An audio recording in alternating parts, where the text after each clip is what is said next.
Syedaralun, akun media sosial milik Gubernur Jawa Tengah Ganjar Pranowo mendadak ramai diserbu komentar netizen usai Indonesia gagal menjadi tuan rumah Piala Dunia U20 2023. Postingan video terbaru Ganjar dibanjiri komentar dari pecinta sepak bola, bahkan ada yang berkomentar 2024 no Ganjar.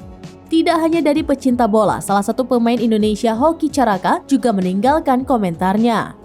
Dirinya menyebut bahwa Ganjar telah menghancurkan mimpinya sebagai pesepak bola.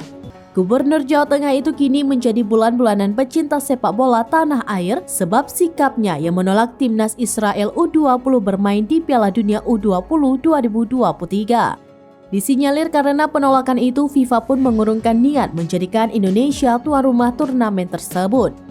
Padahal ajang hajatan sepak bola dunia usia muda tersebut sudah di depan mata dan akan bergulir pada 20 Mei hingga 11 Juni 2023 di 6 stadion di Indonesia.